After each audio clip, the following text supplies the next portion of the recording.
Ang KNN ay hatid sa inyo ng UNICEF.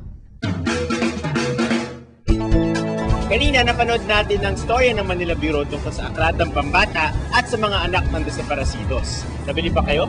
Aba, kung sa tingin niyo ay kahanga-hanga ang galing ng kabataan sa pag-shoot at pag-report, kahanga-hanga din ang mga taong tumutulong sa mga kabataan.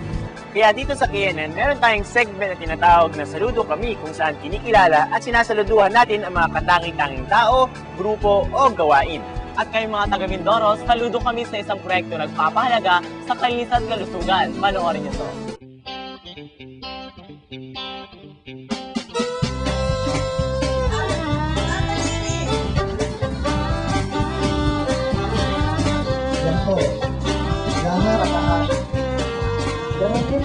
Ang kalinisan ay mahalaga para sa kalusugan, at ang kalusugan ay kayamanang dapat pahalagahan. Kaya naman dito sa mga bayan ng Rizal, Calintaan at San Jose sa lalawigan ng Occidental Mindoro, inulunsad ng pamahalang lokal at Plan San Jose ang Water Sanitation and Hygiene o WASH.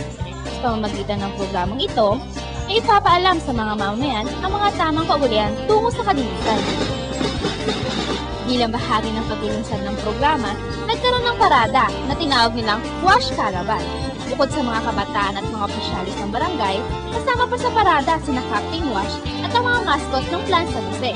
At namigay pa ng mga toothbrush, suklay, shampoo at sabon. Tumulong rin ang iba't ibang ahensya ng pamahalaan sa paglulunsad na ito. Nagbigay ng kanilang mga mensahe ang mga opisyalis ng lokal na pamahalaan tungkol sa kahalagaan ng kalinisan. Kanya-kanyang pagpapakita ng husay ang mga kabataang Mindoreño sa pagsayaw, pag-awit, at pagguhit. At may mga contest din tulad ng slogan at palit-awit. Bahagi rin ng selebrasyong ito ang pagpili ng pinakamalusog na bata.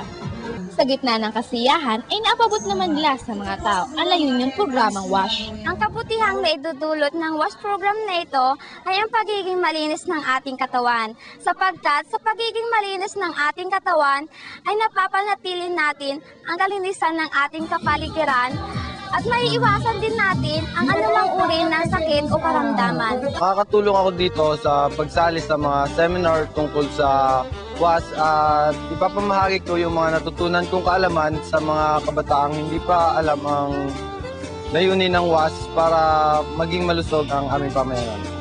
Sana'y maging kasing tagumpay ng paglulunsad na ito ang programa mismo dahil sa pagpapaalala sa amin ng kahalagan ng kalinisan at kalusugan. Sa WASH ay saludo kami!